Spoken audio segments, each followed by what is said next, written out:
Oh no. I'll add that to my Twitter bio and Yep. gain 2 new followers for Makeup tutorials are coming, so it's pretty exciting. I'm going to do some Chinese farming. I'm going to do some... Guys, I'm down here at Disneyland today. Nice.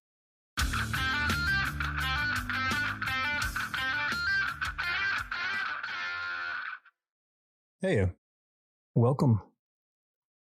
Last week was the first episode after Heroes Con, and that was a wonderful weekend and had a great sort of hot wash talk with Jamie Jones. We're both fresh off the road, so it was a good off the top of our head chat about the show and life and work.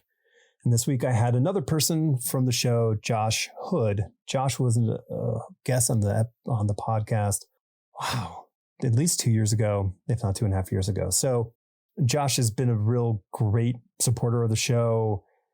And Josh is an Atlanta artist who does some great books. He is just the professional. You know, you need a book done, you hire a person like Josh and he gets the book done for you. And it's a great talk with him about the differences between digital and traditional drawing technique. I love this kind of talk because I kind of like fantasize about how I would, do the work in my head in relation to how I did the work on paper so long ago. I'm totally overloaded and overwhelmed again, it seems. As a friend of mine said, I'm a glutton for punishment, I think. And that seems to be the case. So every year for the last 3 years, I have participated in the Clarion West Write-a-thon, which is their annual fundraiser, where I take on a huge, stupid task of writing a lot of words to make advancement on whatever book I'm writing at the time, which is great. And I need the external structure and motivation. All that stuff is fantastic. It's just very tough to match up to my ambition in these things. So, listen, it's the only way that I know how to get things done is to kind of, shoot real high and, and hopefully land close to that target. And my goal is to write 70,000 words in 42 days. So it's a lot of work. It averages, I think it's like 1,600 for the period of time, which is not crazy numbers, but on the inevitable days that I won't get to work, like my niece's wedding in Detroit in July, I just don't think I'm going to be sitting down and writing a lot of words on that day. So these are the things that I have to contend with. And I feel rusty as shit. So I'm trying to get through that. I did not make a lot of headway yesterday, which was day one. Yesterday being 2 days ago, I guess. So on the 25th. So for people who actually pay attention to dates, that was day one. And I, made a very modest beginning. And then today I did all right, close to 1,300 words. My goal is to get to 1,500 by the end of next week. I'm hoping I get there sooner, but, got to get the numbers up sooner or later. But anyway, it's a great organization, Clarion West. They support lots of classes. They do an in-person 6-week series, which is phenomenal for people who really, really are committed to the craft and improving as authors and writers.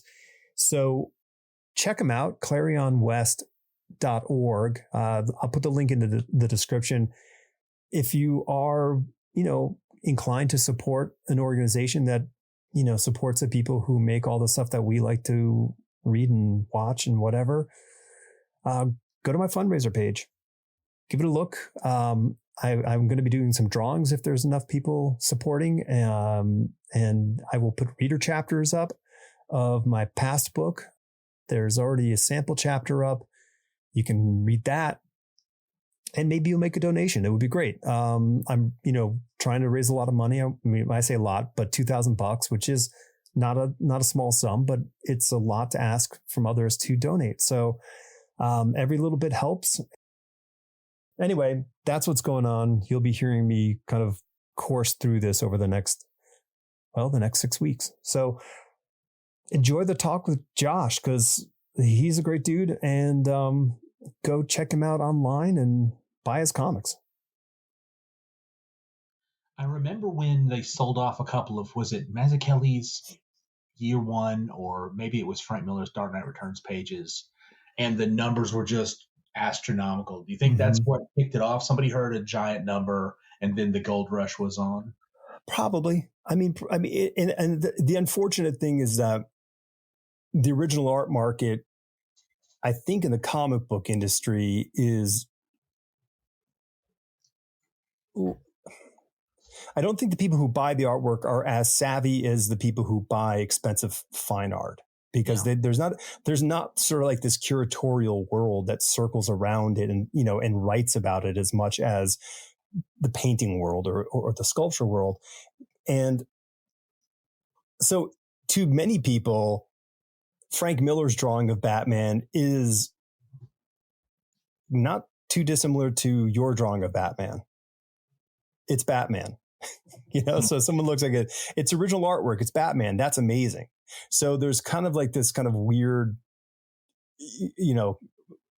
piggybacked sort of value that comes onto it, I think.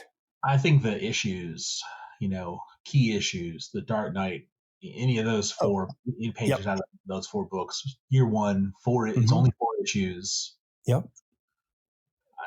Those are the ones that are probably driving it. They're holy grails. Yeah. Like they are like really the holy grail comic books out there. And both of them are, Frank's books. So hard to fake too, I would think. That's a really, have you heard of that?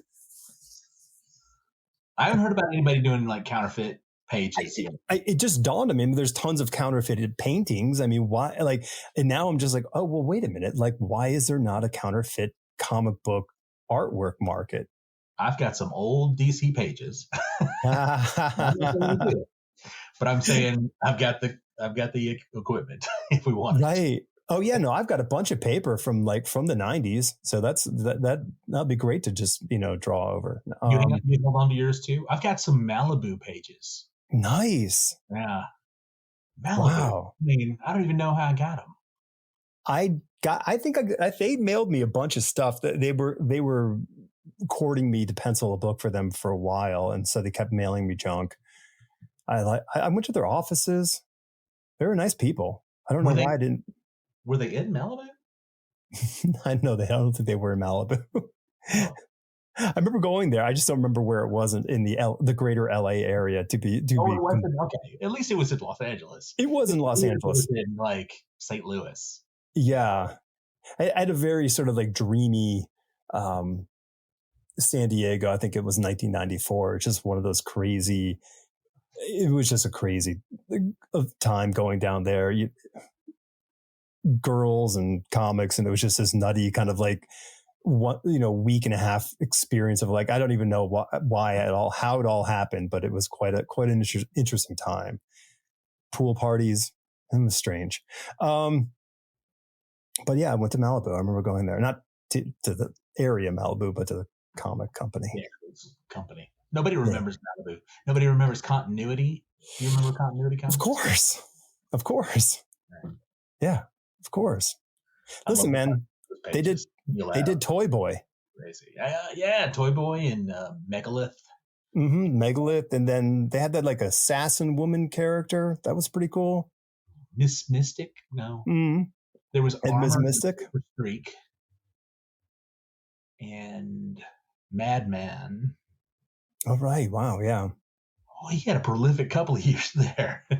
Yeah. Well, I mean, like Mark Teixeira was doing a ton of stuff for them for years. Before he went sort of full in over at for the Punisher, I think it was. Yeah.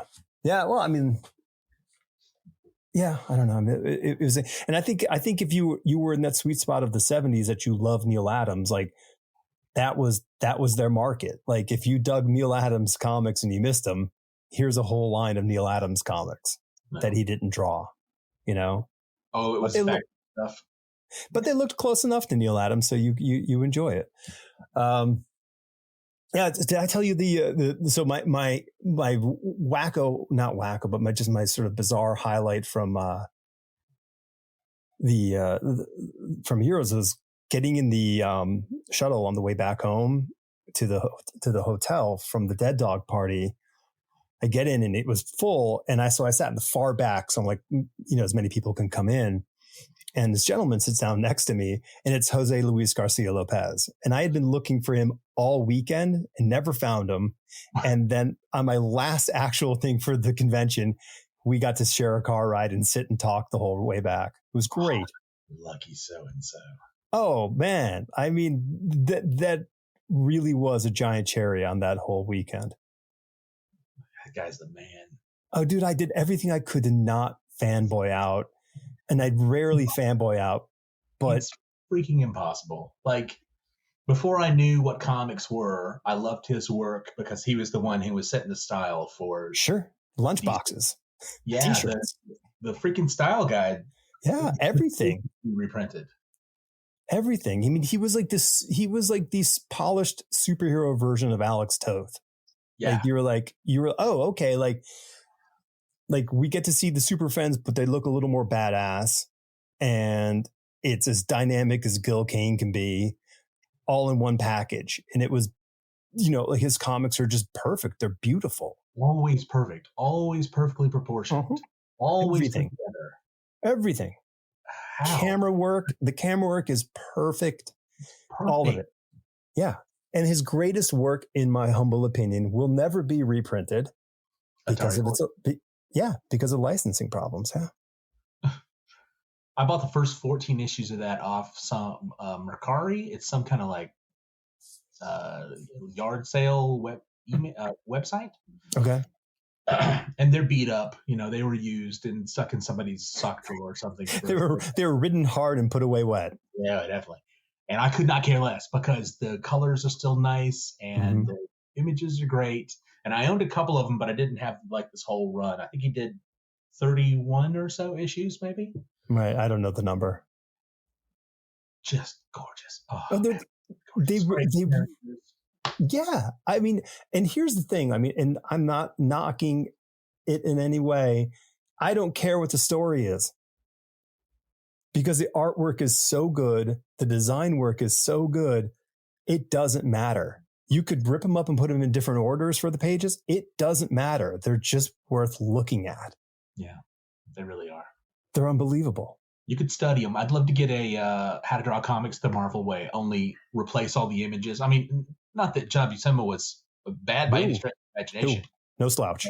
Maybe like the same thing, only How to Draw Comics the DC way, and then you use nothing but black and white Jose Luis Garcia Lopez art. Yeah, that'd be an interesting thing to put on the shelf. There's a Kickstarter. We could have a Kickstarter, and we get people to pay for him to redraw How to Draw Comics the Jose Luis Garcia Lopez way. I would pay. There is not an insignificant amount of money for that. I think a lot of people. I think there'd be a fair amount. You would at least get every pro all the pros would be lining up for that one. Yeah, like there'd be like 2% of the people would be like regular normal human beings, and the rest of them would be all the comic pros and ex pros such as myself. Who'd be like, I still have to see this. Forward by Kevin Nolan. Who would do the writing though? Like, what would be the DC equivalent of Stan? Well, that would have been Denny O'Neil, but right. Yeah, I mean, you would have to get someone from that world to be the sort of descriptor. I don't know. We'll figure it out before we put it up on Kickstarter. Okay, coming. Yeah, next year. Coming soon to Kickstarter near you. We just have to convince them to do it. Find a way to pay them to do the artwork. Put the Kickstarter together. No problem. No problem. And licensing issues. Done. There, got to talk to DC. You got to get them to okay. Or do we talk to Atari and have them just do Atari characters? I wonder who even owns. Like, does Nintendo own Atari now? How do we even get the license for that? I don't know. I mean, like, I stopped playing video games when the Atari came out, so that's as far as I got. So I'm going to say we have to talk to Nintendo, but I'm sure it's like probably they each own half of it. So that's why it's an impossible thing. Like every so often someone in those offices is like, And then someone's like, that sounds like a great idea, Bob. And then Bob reaches out to DC and they're like, no, thank you. And then it happens in the DC offices and Atari's angry. So they go, no, thank you. And it just sits there forever. It's the best. Even when DC reprinted their Who's Who, the giant omnibus, they've got each cover is represented inside, plus the exterior, the big hardcover. They took the Atari Force characters off the exterior of the hardcover. And I think they're each they're still on the individual covers, but their names have been removed, like Dart and Really? Okay, wow. So they're out of the book entirely. Okay, so I'm going to have Michael Urey, the editor of Who's Who, on this summer. So I'm going to talk. Michael and I are ready to go deep on Who's Who because I have great things to say about Who's Who. And a 45-minute conversation just on Atari Force. Yeah, well, so far this is working out to be a 15-minute conversation. But I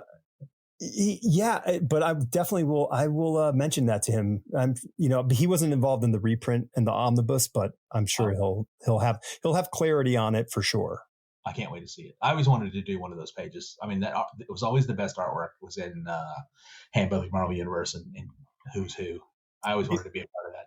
So here's an interesting thing. So this was So I was a freshman at SVA, dreams of being a comic book artist dancing in my head.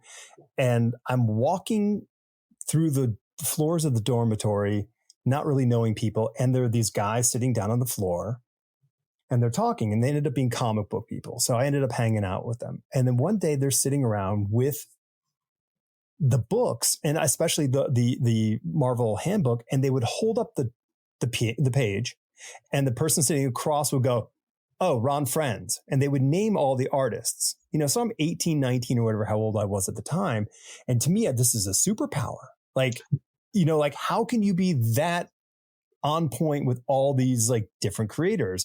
It was like being a kid and listening to the Beatles and not really recognizing which Beatle was singing. Like you couldn't make a distinction between Paul, George, and John and Ringo every so often. But then like eventually it kind of clicks in. You're like, oh, I can totally tell who's playing what. And, and so that became this sort of quest of like, oh, you need to know like who did what. And like, you could tell who inked who, like it was a very sort of specific thing, because I think by and large, everyone kind of kicked ass on those drawings. They really did. It was always such a nice reference material. Like if you had to go back when, I had to draw Paste Pot Pete or the Trapster or whatever he was calling himself at the time. Mm-hmm. Back to my old, that was the best reference. You got full, nice body, maybe an action shot if they had like a one pager or more. Mm-hmm. I love it. I love those books. Not just for reference, but sort of like to fill in the gaps in your own knowledge. I wasn't reading comics since '64, so I don't know what the Korvac saga is. I need that filled in for me. No, wait a minute. I know the Korvac saga because it happened in the '70s, but don't, I'm not that old. No, I think, they were huge, powerful tools to do your job. Like they were a big help, because most of the gigs you got, like you were not big enough for them to send you like a box of stuff. They weren't like, hey, cool, you're doing this fill-in issue. Here's a whole bunch of reference. They were like, see you in 25 days. And you're like, okay. Exactly. What do you do? Like, what do you do for prep for your work now? Like, how do you, like when you get a script in, like, how do you prep? I'll start gathering 3D reference now. Okay. When I did Star Trek, I had to get the ship was called the Resolute. It's a Centaur class. I was not familiar with the Centaur class. Nerd. So I had to, Eagle Moss made a little version of it, the USS Centaur. So I bought that. I used that for a lot of photographic reference. Somebody made a modest 3D model of it on like 3D Warehouse, the which does all the stuff for why am I blanking? Clip? No, not for Clip. SketchUp? SketchUp. SketchUp. Yeah. So I'll start gathering like that kind of stuff, what kind of ships are the bad guys in? What kind of ships are the good guys in? I need a asteroid reference. And so I'll kind of start gathering that sort of material together now. How many days do you give yourself to do that? It doesn't take long. I mean, it's not a ton. Yeah. Less than a day usually. Okay. Get everything, at least for one issue. Right. And then as I go through, if they're in a special room, I will try to find some kind of reference for that special room, or I'll imagine something in my head and try to kind of photo bash it together and then use that as a reference. I used to be big into, we don't use photographs. We draw from life, but we never copy. No, man, you copy. Go ahead. Help yourself. I like the tools are the tools, like you couldn't do that, 30 years ago, you couldn't do that. So like you had to figure out, you had to get photo reference if you needed something. If you were, maybe you could sort of trace over a photo and lightbox it into a frame. But I mean, the chances of finding the angle that you needed to tell the story, you kind of had to make it all yourself. But yeah, you had to. Now with 3D models, though, you just tilt it the way you want it, move the camera where you need it, you're good to go. I'm not as in love with the 3D models sort of when I can see it in the page. Like I have a hard time when I see there like this disconnection between the figure art and then what is clearly just a digital, facsimile of something. It gets a little, I don't know. There's with Clip, it'll turn it into a black and white drawing for you, but those always, you're right, those look like mechanical. So I always have to draw it. Yeah. But at least I've got something right underneath it that I'm drawing from. And I try to not use rulers too much because it can also look mechanical. And what I find helps a lot with that kind of stuff is you got to know where your light source is. And then when the shadows start making sense and the shadows are the same on the characters and, they're actually in space, they're touching the ground, then it really starts to make a difference. It doesn't look as fake, but it can.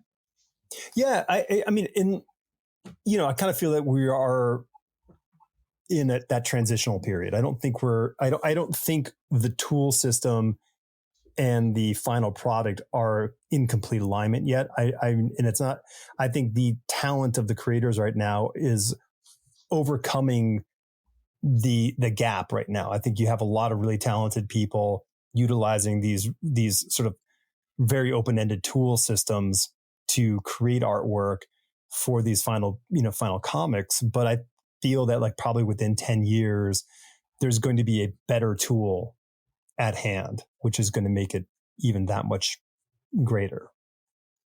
Mark my words. Yeah, I think you're right. I'll be interested to hear about, and I'm sure it's already happening. I'm positive it's already happening. Some pro who has fed their own stuff into an AI device, and it's spitting out like backgrounds, or it's spitting out vehicles or crowd scenes. Not something a person's going to focus on for any more than a few seconds. Sure, and you get to pick and choose from that. Like I mean, like you can edit out what you don't want visually. But that, like, to me seems like I know, like, listen, I know that, the touching the AI third rail of art discussion, like, woe be it to us for mentioning the two letters, but like, I think it's a tool. I think just as like maybe 30 years ago, people would have been like, what, you're using a 3D model to trace something? Like, you're not an artist. Like, I mean, I could see that language coming out of somebody's mouth. Sure. I also think, though, that I could draw all of these things. Okay. I mean, it's cheating a little bit, but if I had to sit down and draw a car, I could draw a car. Yeah. If I had to sit down and draw a building, I could definitely draw a building. I've done it a million times before. If I could offload some of that really repetitive mechanical work to a device. Sure. And we were talking earlier about continuity comics, Neil didn't do a lot of that work. He had guys, he trained them up to draw like him. Yeah.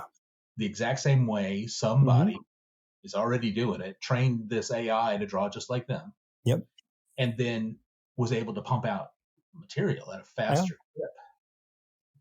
Well, I think like to your point, I really think that like that would be a good use of the AI by taking your work, putting it into the database, and then having it extrapolate what you need for the frame, and then poof, there it is. Put that up on your whatever you're drawing in.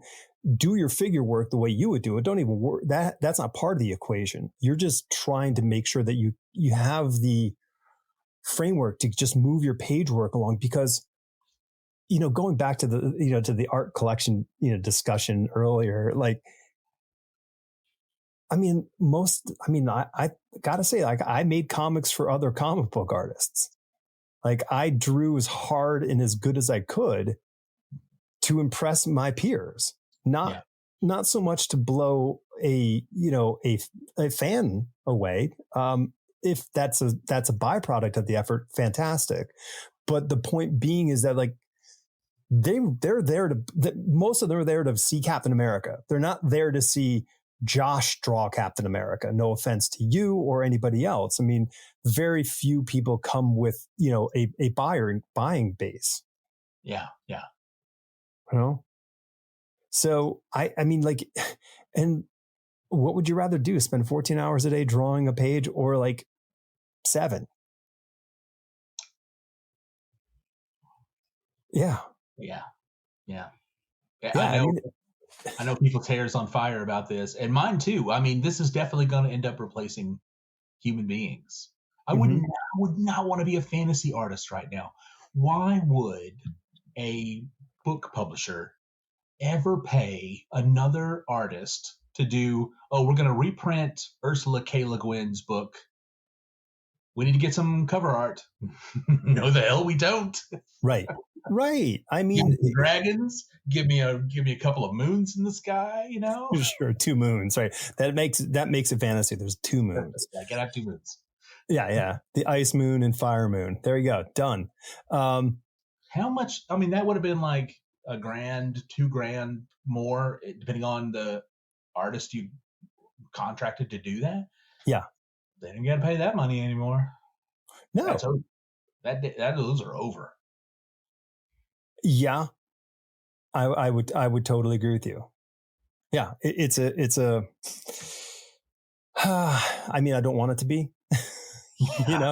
Like, I think I mean, because ultimately, listen, everything that we create is a unique thing, and while I did say that the acumen may not be there for someone who isn't, vested in it, but they can tell. Everyone can tell. Like, they can see like something that's unique and special. Like, unique and special isn't invisible.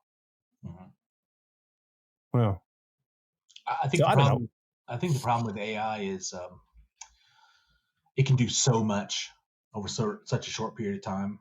Mm-hmm. And even 90% of it is garbage. You just throw that garbage away because it took absolutely no effort to make. Right. And you're left with 10% of solid gold, or maybe even a smaller percentage. But it doesn't matter because you're not mining it. Somebody, machine is mining it for you.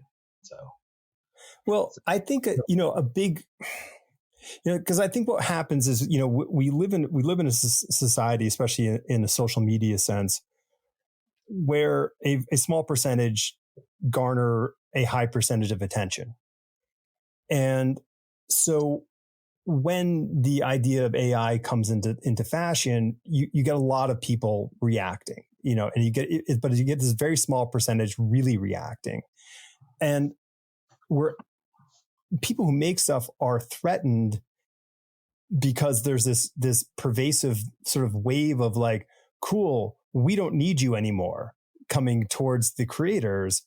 But the people who are saying that are the people who don't want to devote the time and effort and energy into becoming proficient in drawing, writing, whatever the art form is. And in this case, whatever art form that an AI can recreate or interpolate.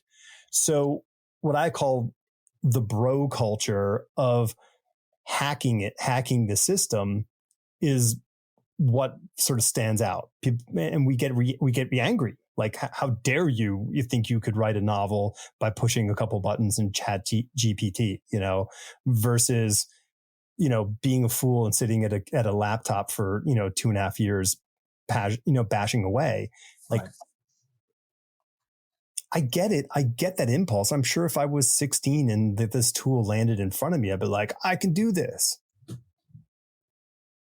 But you can't go get a job being the person who tells, an AI machine to produce a painting for you. Yeah. Not yet, at least. Maybe in 2 weeks. Maybe in 2 weeks. Maybe next month. Not yet. I know. I mean, that's the whole thing. It's always not yet. Well, I mean, this thing is the steam engine. It's a an effort consolidator, right? It takes human effort and turns it into channels it down into a much smaller thing. So, you say, who's going to be making there's going to be like one guy making all, or girl, or whoever. Making one person. Making like all the covers for Penguin books. Because their workload is going to be so light. Do you know what I'm saying? Give me text that looks like Saul Bass. Give me an image that looks like, a 1950s noir novel. Make it painted. Make it this. Make it that. Make it the other. Here's 15 versions of it. Oh, I like that. Off you go. Right. Now let's do some. Well, and it's funny when you're saying that, I'm thinking like, well, that's already kind of happened in the book publishing business with the photo covers, getting people in costumes and photographing people for the romance and fantasy novel, covers that replaced the hand painted pieces. Because they could do them for less money and faster. Right. It only took, a day to cast, to get the clothing and to put them on a set and to take the shot. So meanwhile, so-and-so painters, and they're like, oh, I'll have this to you at the end of the month. It's just not, I get it on the numbers end, but it's still heartbreaking. Yeah, it is. Yeah. So what are you drawing? What are you drawing? Right now, I'm working on yeah. Is that what you're asking? Yeah. Right now, I'm working on a graphic novel for a screenwriter who is transitioning to comics. Already put a couple things out. They've had some success in selling stories to like Dark Horse. They got a couple books coming out through Dark Horse, and so I'm on sort of the third or fourth that they've already kind of put together. And it's a whole different sort of animal because it's completely financed to begin with. They're paying more than normal page rates, which once I have to go back to the old salt mines, it's going to be tough for me. Wow. So that's going to be some interesting stuff. And this is this, you said self-funded, or is it, so it's not even it's not through Dark Horse. They've done work. This other person did work through Dark Horse. They put together the entire book, like 5-issue series or something, and then sold it to Dark Horse. Oh, okay. So made a package deal, sold the package deal, now going to make another package deal and then go sell the whole package deal. Right. Okay. Wow. Completely different model. I love it. It is. It is. Well, it is. I guess they had enough financing. This is we've seen it a million times. You make a comic, you license it, and maybe it gets made into something else, and probably it doesn't. Right. But there's a business in that licensing. Mm-hmm. And these guys have already sort of got that channel. So they want to create IP that they can then turn around and sell.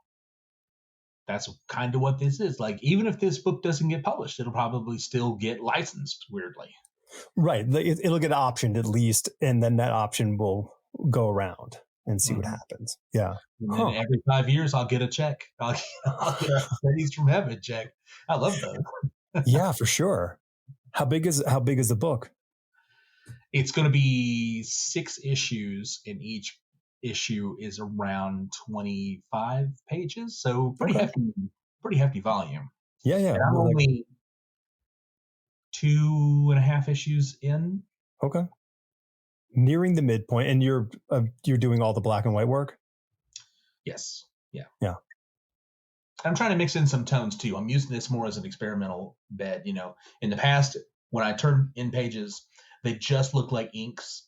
Yep. Well, that's kind of, now I'm doing more sort of tone, volume, shading, that sort of thing. So, okay. So let's dig into that, because I've seen that a lot. So comic book artwork has changed. Let's just be straight up. It's changed a lot. It's become far more linear than it used to be, because the coloring is far more tonal than it used to be. Yeah. So when you hand it off, it's not just being flat chunks of color and you're done. It is now, so what was the sort of the wheelhouse of the penciler and the inker to create a volumetric space to be defined by a colorist is now a defined black and white space to be volumized by color. Like, that's sort of like how the model has changed. But now I've seen more and more artists who are handling all the black and white work add tone into it to bring back in some weight and dimension into it, making those choices before someone else makes the choice. Right.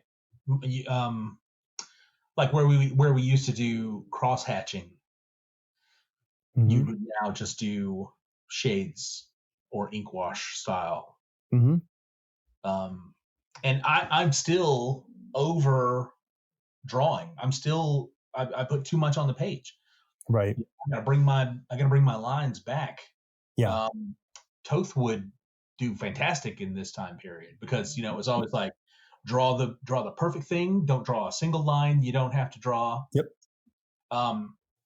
And I'm struggling with that. I really got to start pulling some stuff back. Do the outline first, then think about how much do I actually have to draw in here, and how much is just going to be color or kind of get flattened. A lot of books now are doing sort of atmospheric perspective, so you're dropping the opacity of like the background characters, and you don't put a ton of detail into them because they're just going to be grayed out anyways. And so the nature of the job has changed, and I can't imagine how tough that is. I'm all digital. My workflow is start to finish completely digital. Right.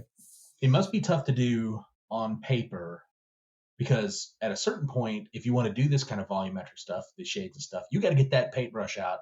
You got to figure out your ink washes, and you can't screw it up on the page. Otherwise, you've messed up a day's of work. You know what I mean?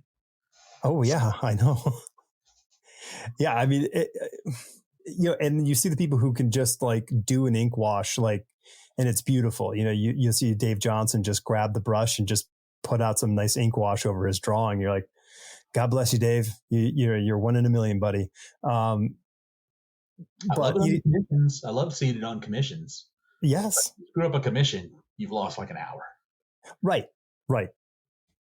Yeah. A page is a very different, bargain.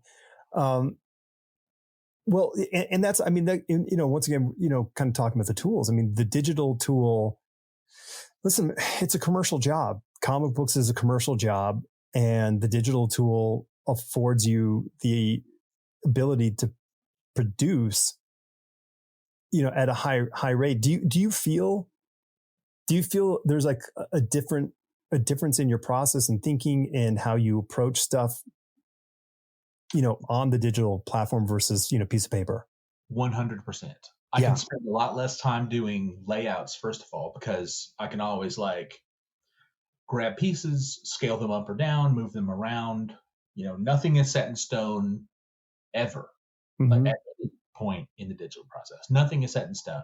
Where on paper, you get it down, you start laying that ink down, it's there forever. Yeah.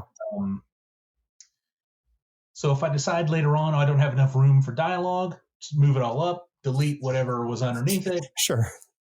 Easy. Also, on paper, you have to think in positives all the time. Like, you're trying to keep negative space in mind. Like, what am I trying to think of? The way the sun flares around an object. Let's say you're staring at the sun and it's coming out from behind a mountain. And so the brilliance of the sun is going off into the sky, but you also have where it's burning out the image of the edge of the mountain. Yeah. You would have to, in the old days, you'd have to like find a way to draw that and represent that. Yeah, you got to get the razor blade out. Yeah. Now you don't. You draw the mountain exactly how you want it. Then you start subtracting the pieces that you don't need, or you use some kind of filter or texture or a radial line or a million whatever things. Or slap a lens flare on it, or God knows what. Sure. 70 millimeter. Use a 70 millimeter. Don't use a 35.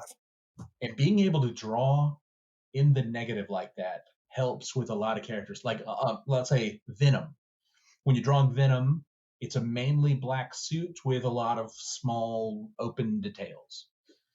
If you're having to decide where all those details are in the beginning when you draw it and then you ink it, and now you got to go back and, he needed a little more shine on the head or a little more shine on the back or something. You got to go back with white. You got to repaint it. In digital, you don't, you fill the whole thing with black, and then you start carving out the eyes and the mouth, this and that, and that's too many veins. Oh, that's not enough veins. So being able to work in reverse is, I think, one of the most important tools digital gives you. Being able to fill it all and then come backwards. Right. But then I've always got to be thinking forwards, and I can't overdo it. You can never overdo it in digital. Yeah. You might, I feel when I sit down and draw, on the Cintiq or on the iPad, I don't get the same sensation of, I always, when the drawing was working well with the pencil on paper, I almost felt like I'm sculpting. Like I could feel the dimension in the body of what I'm working on. And I don't feel that same sort of connection to the form when I'm using the digital tools. And I don't know if that's just, I don't have the hours of that, or is it a different part of our brain that is working? I don't know. I've had that same sensation though, where the drawing that you're putting on paper, the way the pencil is hitting the page, you are very connected, and that this is the right line. I couldn't have drawn it any better at this point. Right. Yeah, I've had that sensation before. And you're right, with digital, you don't really get that. I guess because it is so fungible. You can just adjust it on the fly at any time. You're not pushing yourself that I have to get this absolutely perfectly correct every time. Yeah. I should use, there's another tool that I don't use, and it's turnarounds, like facial turnarounds. I have my worst failing as an artist is consistency, especially when it comes to facial features. Like, I think a long time ago, I learned how to draw a face from the side, and I learned how to draw a face from the front. Right. And I learned how to draw a face from the up, but it wasn't drawing the same face. It was like, this is the technique for the nose this way, but they weren't the same. I should use digital more to do these kind of turnarounds, because I could do a sheet of turnarounds, bring it in, for whatever position. I set the position first, bring in my turnarounds, move the page. Oh, this is how he always looks here. Right. Nose like this. kicking myself for just now kind of thinking of that. Well, that goes back to that earlier part about the preparation for doing the issue. Like if you spend a day getting all your reference, is that another half a day of getting the turnarounds together? Like, I mean, probably so. But so, I mean, the question is like, what is the payoff? Is the payoff greater in the terms of accuracy throughout the issue, or does it speed up your work through the issue? Like, what is the target?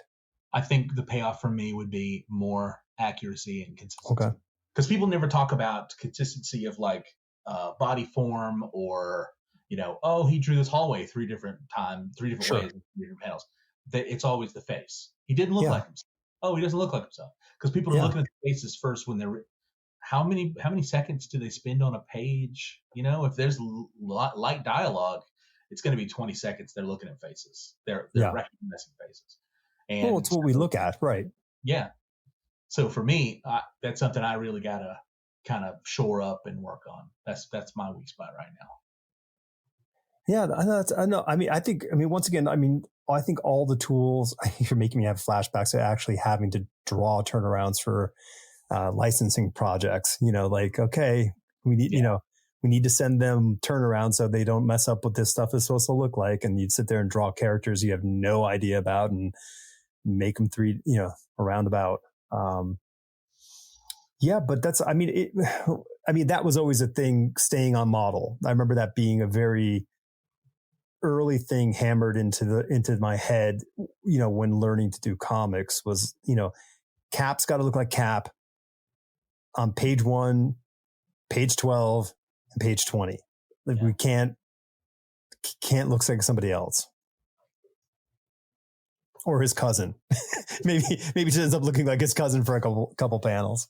Yeah, sometimes the head is, like 10 eyes tall. Sometimes it's 15 eyes tall, and the jaw is like extra long. Yeah. Stay on model. I heard that so many times, especially. But there was no way I was going to do that when I was drawing like Marvel and DC stuff because I was terrible. Only now at this advanced age do I even care about that kind of stuff. Right. Well, I want it to be good. Yeah, listen. There's a giant clock ticking over your head every day when you sit down to draw comics, and it's really, really tough because listen. We all know what our shortcomings are, and or we see them glaringly staring at us on the page when we've ground our way through an afternoon of drawing, and then we go, oh my god, it's help, it's again. Yeah. It's, I think there's I don't think I ever had the self-awareness to be sort of straight up always honest with myself to get better on certain things. I think I just kept going, well, I got through it, I'll just keep getting through it, versus really kind of forensically examining my efforts and seeing how I could evolve things, because it was just like, I know how to do it this way. They're called training scars. So if you learn how to do something a way, but it might not be completely the right way of doing it, but you got through it, you're like, that's how I do it. And you have these training scars, and it takes a lot of effort, and our brains are rewired to add the new one. And we all know that effort, and we want to avoid it at all costs because we want to keep moving forward rather than going back. Right. Yeah. I tend to try to, and I don't always, but I tend to try to make that effort. I love comic book creation reference materials like the Scott McCloud books, especially making comics. I think that's the most important of the three. If you're doing the job, and not just trying to understand it, if you're actually doing the job, making comics is the best of the three books. I got all the DC, the comics guide to creating comics, the digital one that Freddie Williams did years ago. I still go back and refer to that because it's still got good ideas. The Wizard books that came out, how to draw stuff. What else have I got over here? How to draw comics the Marvel way, of course. The Etherington brothers keep putting out Kickstarters. How to think when you draw. They're up to number. The two are they British? Like British brothers? Yeah.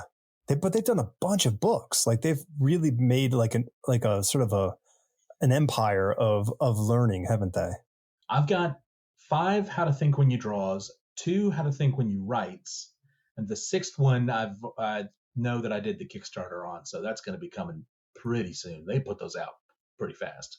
Wow. Well, there's 2 of them. Block with great stuff. Yeah, there's 2 of them. They can work twice as fast. Yeah. I mean, look, what am I saying? It doesn't say how many. They're brothers, so it could be like 6 of them. I think there's only the 2. I'm saying, but maybe they don't show the other 4. Yeah. Oh, they're the guys doing the printing and the publishing and the shipping. Yeah, it's like the Osmonds, but they're just showing, the 2 really cute ones. I don't know. We got Dave making the coffee. Yeah, he's good. He's really good at making coffee, so we keep him making coffee. So I mean, you were doing commissions when we were hanging out. Yeah, that's at all. Heroes. I didn't sell anything. I only did commissions at Heroes. So is that the bulk of your drawing on paper work? Yes, it absolutely is. And I got a couple of commission reps. Shout out to Jeff and Bobby. I met them. They were sitting at the end of the table, right? At the row? Yeah, okay. All 3 of the guys, I was sitting next to Matt and Eric. I'm blanking on their last names. They are all our representatives. Mm-hmm. And so they kind of bunched us together, and we were just talking to fans and selling art and making new stuff. It was great. I loved it. Right on. Yeah, I mean, it's really, I mean, once again, I mean, I'm fascinated because it didn't exist, when I was doing this. I love that there's all these reps. Because the idea that someone is offloading some of the really just gruesome part of the work, which is getting the work. Yeah. It's great. I'm happy to give them 10% because they're charging more than I would have charged because I don't know the value of my work, but since they're tied into the business, they know what people are willing to pay for my. Well, they're not emotionally tied to it either. Right. And they just constantly are like updating my list. Oh, here's 3 new ones we picked up this week. Here's a couple more for when you get a chance. And I've probably done, I don't know, a couple dozen. Okay. Now. And they haven't even been my reps that long. Wow.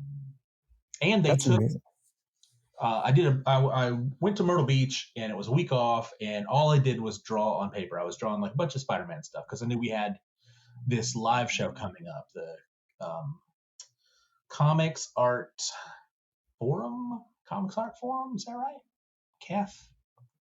Something like that. They have a live show where people show up and they'll sell original artwork. Maybe pages. I didn't see any pages that day, but it was like, drawings and stuff. We sold through the whole lot. I thought I was going to take them to Heroes with me. Nope, they're all gone. They're all sold. Wow. So just having these guys get me into like finding an audience for me. Mm-hmm. It's a small price to pay, man. Oh, for sure. And I have aside from them, I also have a comic book agent now too, Luis. And he got me the job I'm on now. He got me the Star Trek job I did before that. He got me the job I did before that. That guy's killing it. Wow. Was that with Heather Antos for Star Trek? Mm-hmm. Nice. Awesome. What an absolute. I remember an agent approaching me, maybe 95, maybe, I don't know, somewhere around there. And it felt so weird because I'm like, what are you going to go to the offices and ask for work? Like I couldn't fathom like how they could just be more effective than I could. Like, I'm like, I don't think you can call the offices and go walk into Marvel or DC anytime you want. Like how would you be more effective? But, ostensibly, of course they would be more effective. They they're not a babbling idiot. I did have an agent in the late 90s, but my problem I bumped into was he got me jobs, but I also got jobs. You know what I mean? Mm-hmm. So yeah. I'm off doing a couple issues of this. He still wanted me to pay him for the work that I did. I got those jobs. You didn't talk to this guy. You don't know. this job was there, Right. I still got to give you, I think it was like 15%, which seemed fine. Yeah. But with Luis, it's like, if I get you work, that's fine. If you get yourself work, that's also fine. Okay. It's a much more sort of agreeable, understandable kind of situation. Yeah, the other one sounds a little bit more in line with the, the fine art market. If you have gallery representation, that gallery gets a piece of you for everything. And it's a little like, whoa, so if somebody who I had a previous existing relationship, you have to specify this stuff in advance. You just have to say, like, I have a list of clients that have been collecting my work for the last, however many years. If they come in, they contact me for a piece, that has nothing to do with you. But Luis sounds like he's pretty dialed in on being a good partner. Yes. Yeah. I've been very lucky. My reps right now are the absolute best. How do you, so let's do I think this will be the quicker of the two. How do you manage your commission volume? Because I could see it, since it's sort of like it feels like a cash grab, like a good way to get quick cash doing those versus, grinding it out on a book. So how do you like balance it out? Do you have basically a weekly chart of like these are my blocks of effort, and how many blocks of effort do the commissions take up for you? Yeah, no, I don't. I should though. If you broke, I imagine that if you broke every day into like an AM and a PM block, mm-hmm. Let's say I do the equal amount before lunch as I do after lunch. The commissions probably take maybe one of those. If it's a big one with backgrounds, because you're essentially drawing like a whole page. It's just a big select. But there's I don't have to leave room for dialogue. It's usually one big flashy image. Mm-hmm. And, we can. No perspective. Yeah, we just grind those out. Who cares? Hey, you care. That's what we came up doing. Yeah, so they're not that tough. And because the book I'm on doesn't have like a strict deadline per se, since there's no publisher attached to it and absolute solicitation has been done so far, I can kind of, when I get bored or when I get when I don't feel very imaginative or creative, or the lines that I'm laying down on the pay work kind of stinks, I'll go hit some commission stuff for a little while. Right on. Or sometimes I'll like sit on the couch because I never actually get to put the pen on the paper, so I can sit on the couch and we'll watch whatever stupid YouTube thing we're watching, whatever travel or cruise YouTube nonsense I'm watching. I don't need to watch it. I can just listen to it. It's like listening to a podcast. So I'll kind of draw a little bit in. It hasn't been a problem yet, though. Okay. The volume hasn't gotten to the point where it's keeping me from doing the things that I need to get done. Right. Okay. It's a curiosity to me. Yeah. Because it is it's a business. But I missed that last part. I'm sorry. What? I say I need that outlet. It's been very good for me to draw different things and to be able to do more dynamic stuff. Sometimes I get a little stiff. Sometimes I'm working a little stiff. So doing this has allowed me to do I never do a Spider-Man pose in any of the books. Star Trek, I love Star Trek, but they're all standing straight up and down all the time. No, right. Nobody's swinging on a web, right? Yeah. You never get like the Sal Buscema hunched over. Yeah. Or there's no Gil Kane in there. No. It's just, God, I wish Norm Brayfogle. I'd love to get a Norm Brayfogle stance with the giant thigh. Sure. But nope.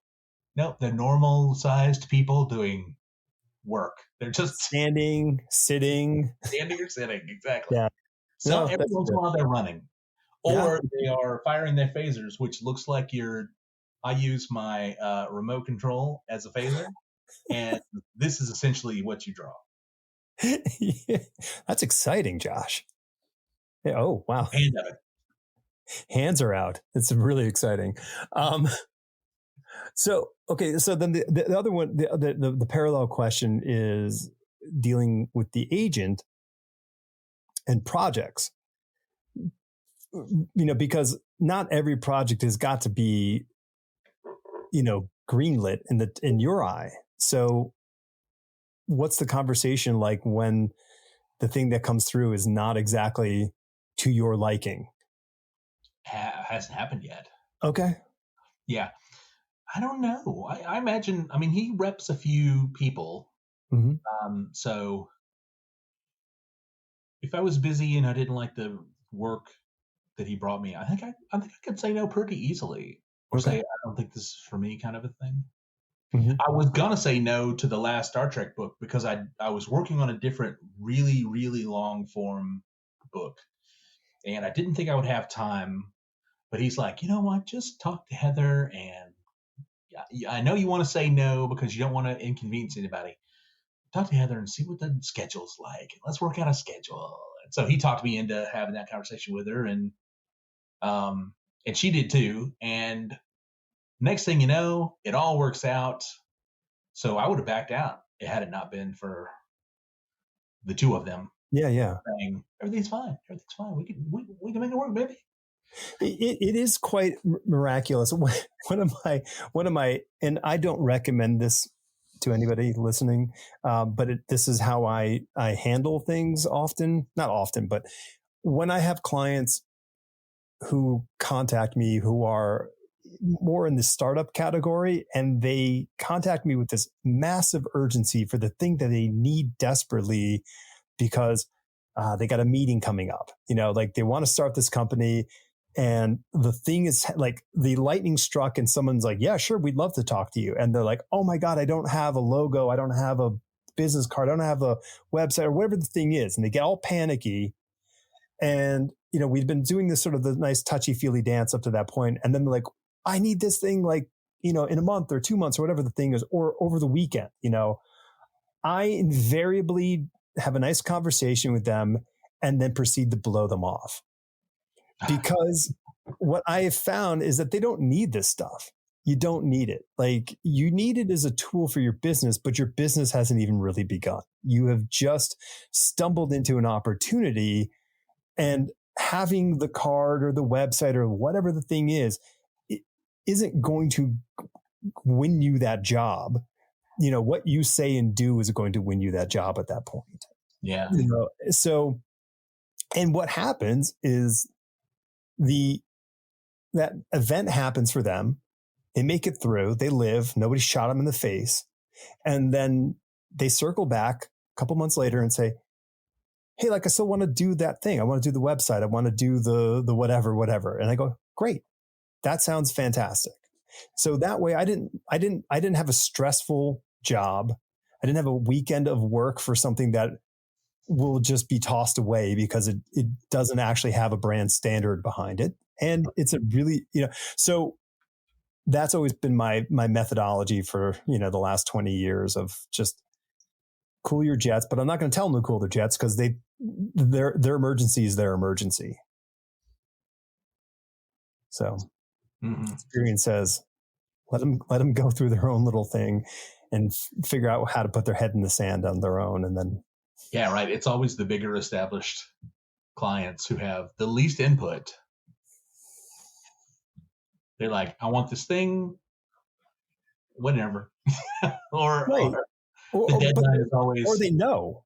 They know exactly what, like, hey, we have this thing happening. Here's the schedule. Here we go. Like, yeah, never mind. I'm not going to get into these things because they're whining about graphic design. That's another great topic. Yeah, but yeah. So, did you pick up? Did you pick up anything at the show? Like, I go to comic conventions and I don't buy a single thing. It's the weirdest. It's the weirdest phenomena. People hand me books. I get a lot of free stuff, which is nice, but I never buy anything. I picked up a couple of old copies of Draw magazine, two Tomorrows. Is that the name of the company? They had the Yes. table there. They were represented there. They were hard to find. I mean, I was wandering on the last day and just happened to bump into them. What else did I get? Not much. Yeah, you're right. It's never the. I'm not going to go thumbing through dollar Long boxes. boxes. Right. And nobody. There used to be a couple of people who would bring like trades. They come and set up. Now it's always the cheap trades, the ones they're trying to get rid of. Mm-hmm. And I've already read that garbage. Right. You know what I always need at a comic book convention is I need somebody who's got like the most recent stuff, because I haven't been able to get in the store in 3 months. So like someone actually set up a comic shop. Like they go there and they just set up like the racks of all the new stuff on the shelves. That's what I need. Huh. I need Human Target Volume 2. Oh, dude, looks great. The new, I guess Coda hasn't come out yet. I was always a fan of Coda from Image. Yep. But that's the stuff I need. I've already filled up the back issue stuff. I do every once in a while. I will go hunting for the books that I remember as like my first books, my earliest memories of books. The first 2 comics I ever owned were a Daredevil issue and a Dazzler issue. Cool. Because my dad bought one for me and one for my sister. And my sister didn't give a crap about it, so I kept them both. So she didn't like Daredevil? Yeah, she did. He knew what the audience seemed to reach from. And like a couple of issues of Swamp Thing and a Captain America, but a very specific, not a good Captain America, but a very specific Captain America. Mm-hmm. And so it's easy to find that stuff. They're all $3, $6, no big deal. But one of the earliest issues I owned was the Silent G.I. Joe. Oh, issue. 21. Yeah. And I didn't realize, I was too young. I didn't realize how important or how different or how unique it was. Mm-hmm. Try finding one of those readable for less than $100. You can't. It's tough. Oh, that's a good point. And while you were talking, I was thinking about this. I mean, I think I may actually still have all my first comics, the ones my dad bought me. But I'm also thinking, like, what about the people whose let's say the first 5 comics they got, and in their first 5 comics are some like just pivotal, like top shelf comics ever, like the death of Jean Grey, like, oh, I guess, here's a comic book, kiddo, and you read this thing and it's all downhill from there. Like, I mean, you're in if you get one of those real, I mean, mine were like Baby Snooks and like, Death at Night, like, I mean, nothing like a Gold Key comic book and a Marvel, like, killer book. Yeah, mine were always garbage too. Whatever the gas station had, that was the one. And those 3-packs, like that's what it was. Those are my early books, but I love them. I still have them. I can remember my first trip to a actual comic book store in Macon, Georgia. I can't remember what the name was.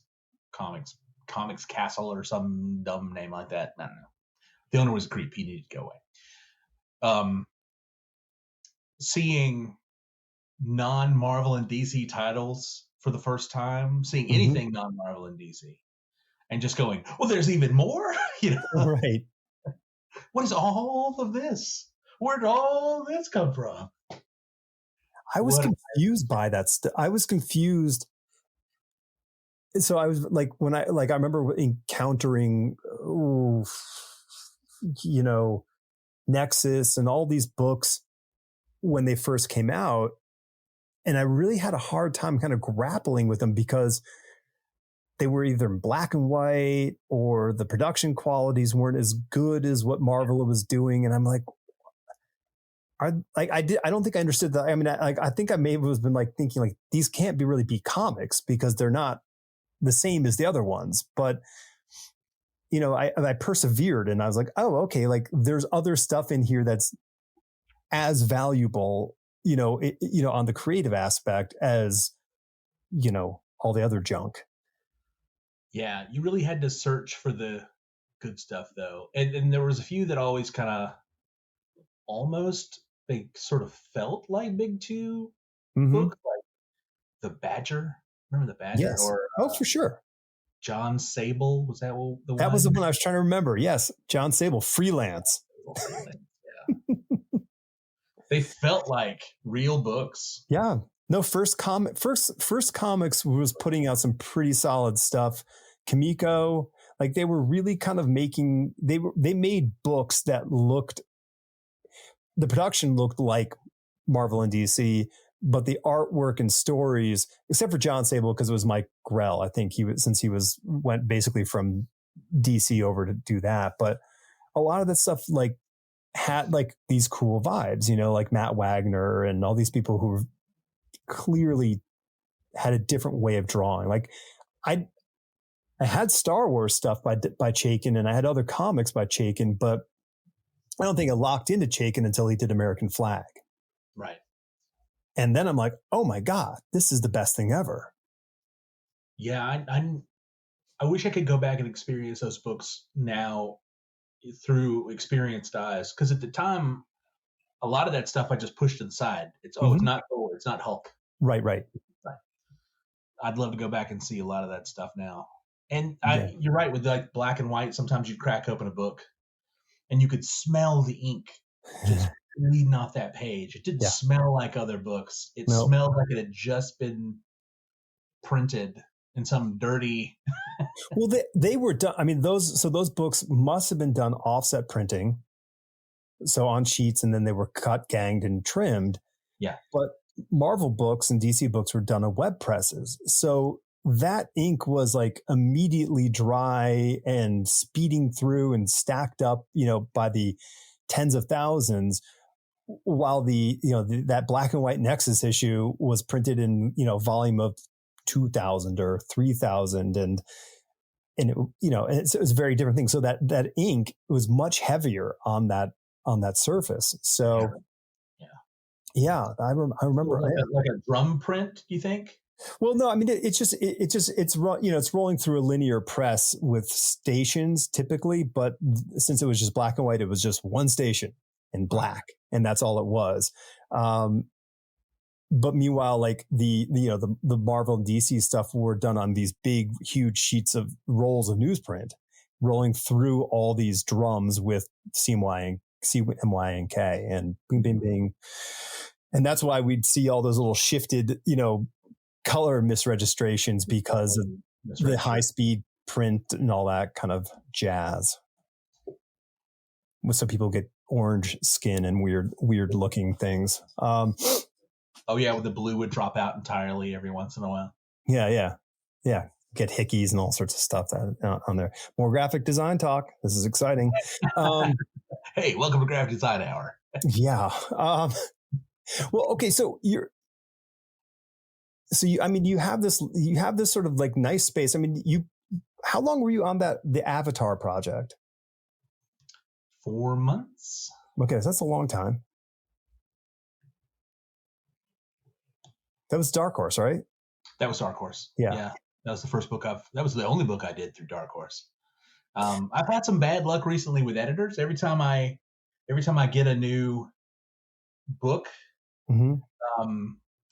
at a different company I've never worked with before, as soon as I'm done with that title and I'm like ready to let's talk about a new book, I'm retiring. Yeah, sure. Randy Stradley was my editor on the Avatar book, and so there you go. Second I was done, he was out the door. That's hilarious. I'll give you a fun Randy Stradley story. And Michael Urey. Michael Urey hired me to do a book for them, did the book, and Randy took over as the editor for that book during while I'm penciling it, and I didn't continue on that book. And it was just like in and out. Like that's just how it went because he wanted to have a different team on there. And that was it. Yeah. I mean, that's just how it goes. I had a couple of I was at the end of one series. I was penciling the 5th issue of a book. I won't say which book. And the editor, they fired the one editor and brought in a guy whose name literally everybody knows. And I had one phone call with this guy, and he goes, "You are not the person I would have put on this book." Mm-hmm. Well, it's too late now, bro. Yeah. Yeah. Yeah. I mean, that is like, if you are going to be in this business, that's the business. The business is, and I get it. Listen, the editorial staff wants to have the people they want to work with on those books. And that's just the unfortunate side of it, because we want to do the work, but they may not want to do the work with us. And that's just kind of how it goes.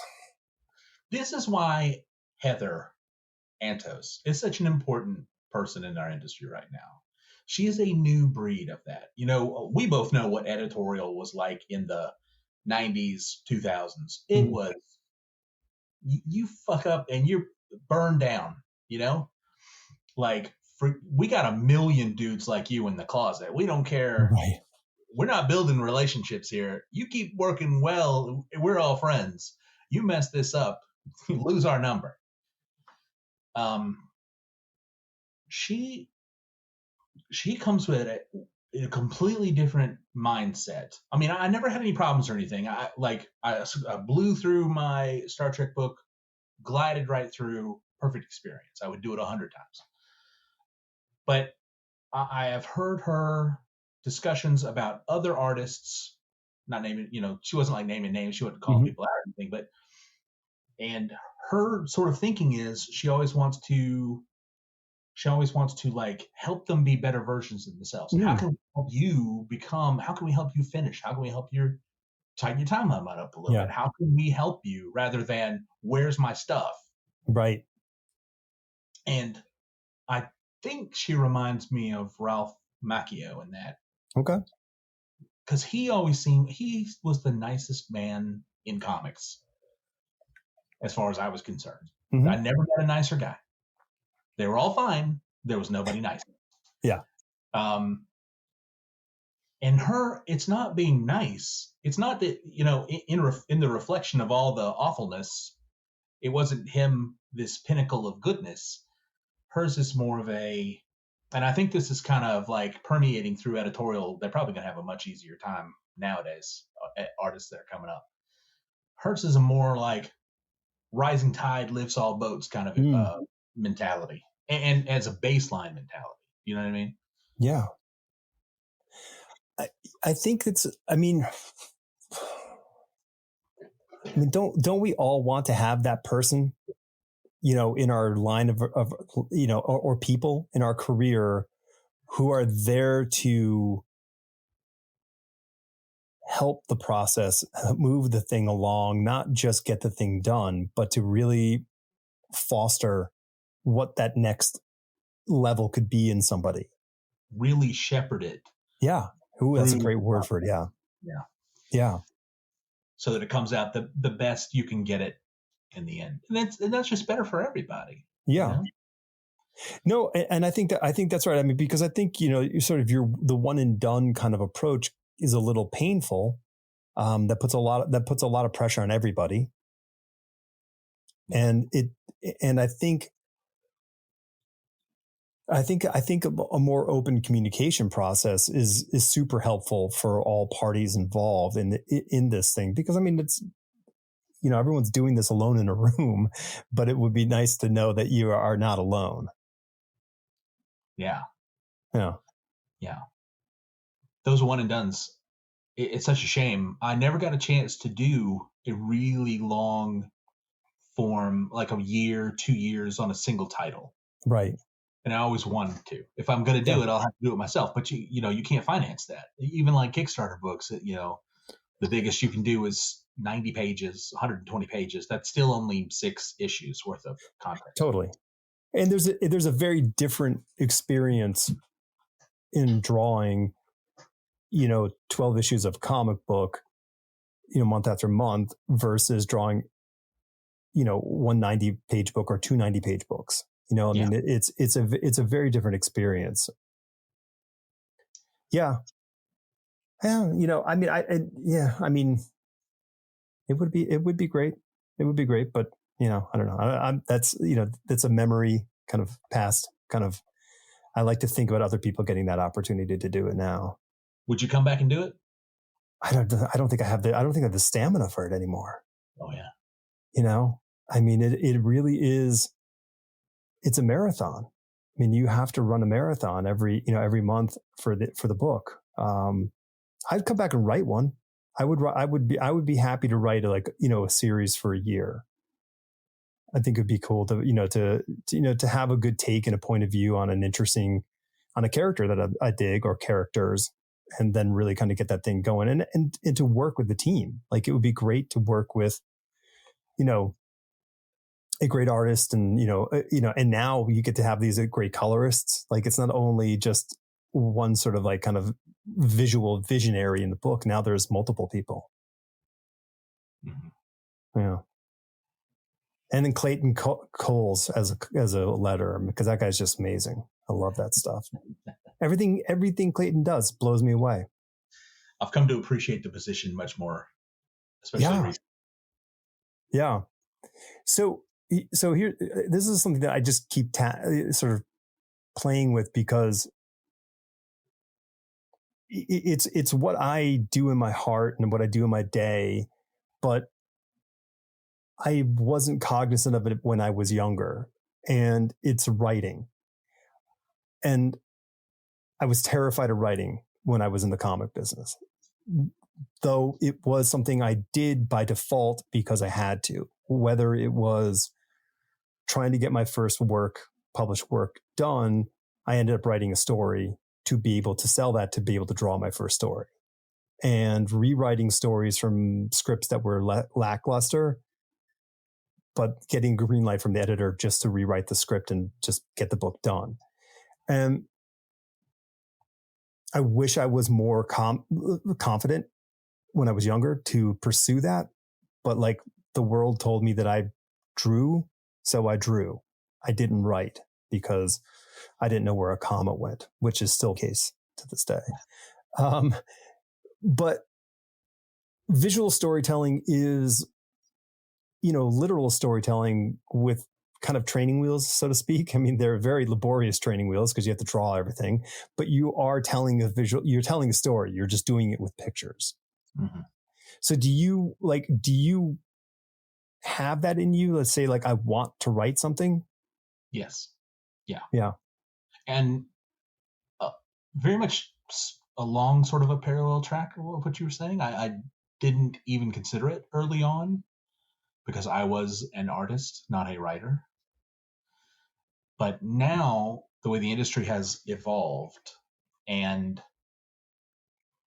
we are much more hired guns rather than long-term people. It feels like you almost have to, at some point, produce something that is yours. I have like 4 or 5 stories that I really love, and I have been like massaging and rewriting and moving pieces around for years. Yeah. But I'm always working.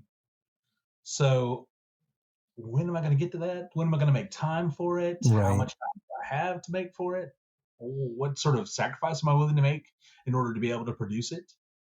Can I go through crowdfunding in order to get the book done? And if I do that, will I have to modify the length or shave it down? Or it's a kerfuffle. Yeah. They say if you want to be a writer, go make comics. Well, brother, it ain't that easy. No. And so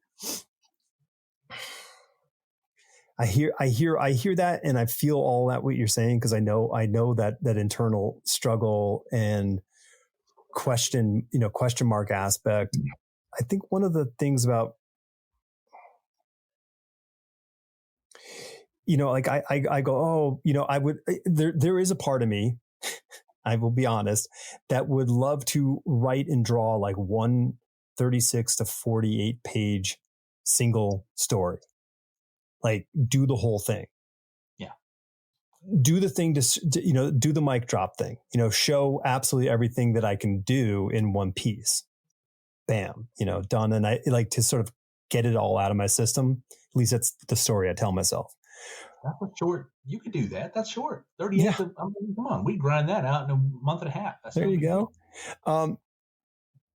But the one thing I can say for maybe help you reframe it is you could possibly consider doing it, but not drawing it.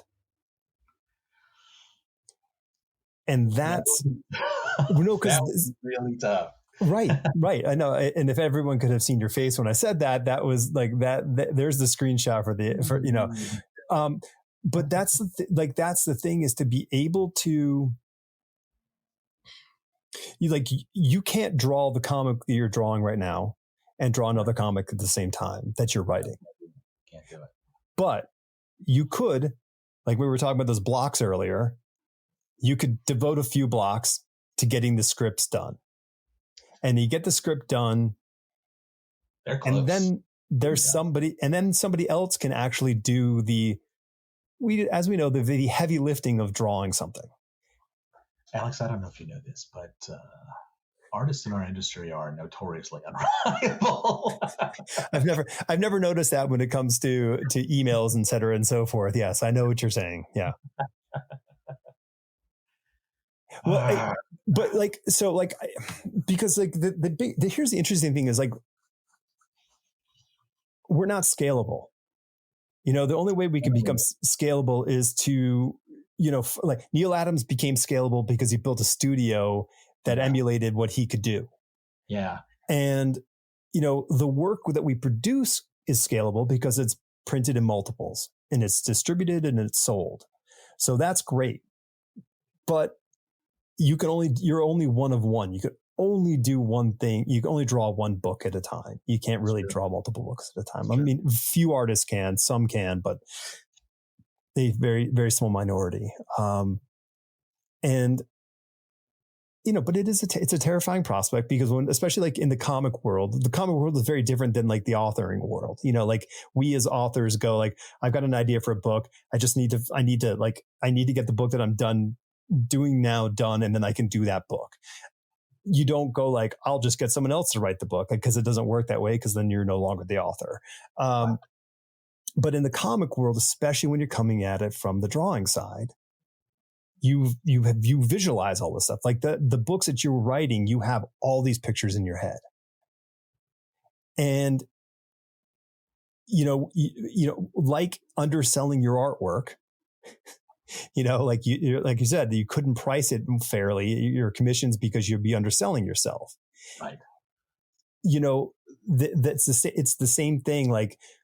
We have this thing in our value in our head of what we've created, but you can name 20 artists in under a minute that you think are amazing comic book artists working today. And it's the thing is you just find the right person and you can make the right project happen. Yeah. Yeah. Listen, I'm not saying for all 5 of them. I'm saying for one of them, get the first one done. You're absolutely right. It has crossed my mind before.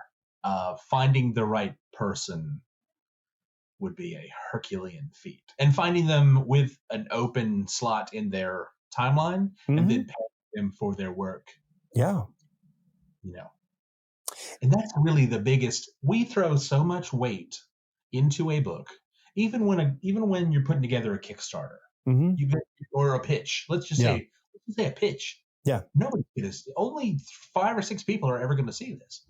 The writer puts together a script. I'm sure that takes a lot of time. I'm not saying it. No. Then hands it off to us. We got a week's worth at least of work to do, plus character designs, plus reps, sorting reference and that kind of stuff.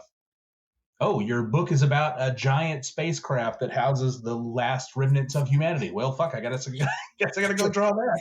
But what I didn't tell you is that their whole society is based off of hot rods.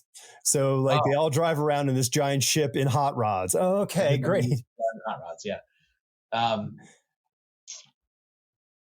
Yeah, I mean, the level of physical time spent Right. working on, you can like, what is it? Tom King writes, page 7, fight scene. Yeah, sure. Well, now Mitch has got to go draw that. Yeah.